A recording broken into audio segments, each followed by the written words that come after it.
बिस्मिल्लाहिर्रहमानिर्रहीम।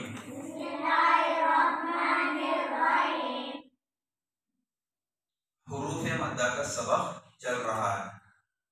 तो पिछले पढ़े थे हुरूफ मद्दा तीन। हुरूफ मद्दा अलीफ मद्दा, याए मद्दा, वावे मद्दा। अलीफ मद्दा और याए मद्दा का सबक पीछे गुजर गया।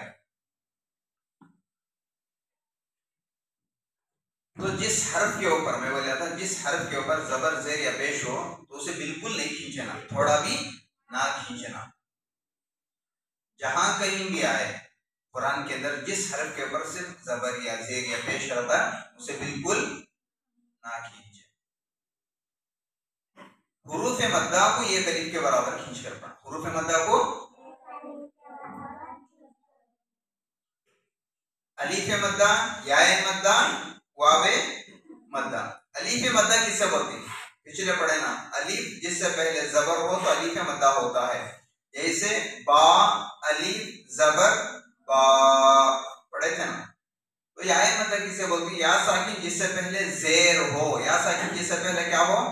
जेर हो। तो याए मद्दा कुरान करीम के अंदर बात समझ में आया? फायदों की मिसाल के अंदर हो, जब कुरान शुरू करनी हो कुरान के अंदर हो, जहां कहीं भी अलिफ जिससे पहले जबर हो तो अलीफ मद्दा है, या साकिन जिससे पहले जेर हो तो याए मद्दा है।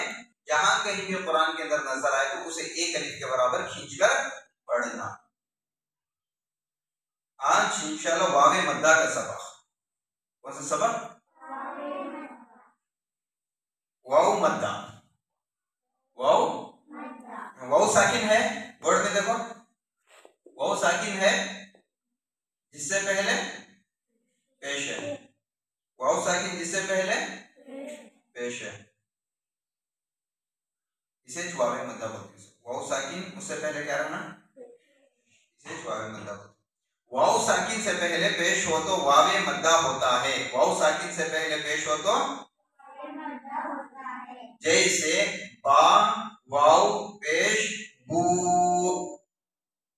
बा वाव पेश वाव साकिन है, जज़म है, सुकून है, तो उससे पहले क्या है?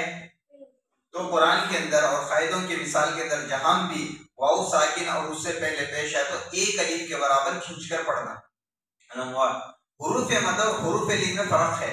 जब हुरूफ लीन का सबक चलता है तो उस वक्त समझ में आता तुमने।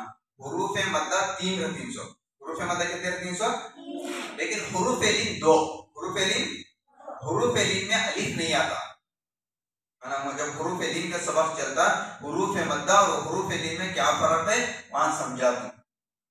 तो बहरहाल वाव मद्दा किसे बोलते हैं? वाव साकिन से पहले पेश हो तो वावे मद्दा होता है। तो इसे भी एक अलीफ के बराबर खींचकर पढ़ना। जैसे हमजा वाव पेश ऊ,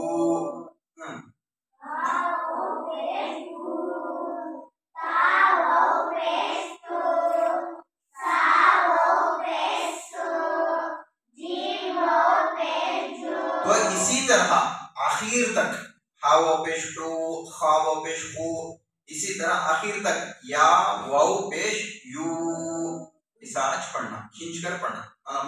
खाली जहन में ये रख लेना, जिस हरफ के ऊपर जबर जेर या पेश है तो उसे बिल्कुल नहीं खींचना। तो अलीफ मद्दा, याए मद्दा, वावे मद्दा किसे बोलते हैं समझ में आया? इंशाल्लाह इसके वावे मद्दा की मिसालें आती तो उस वक्त अच्छी तरह समझ में आता।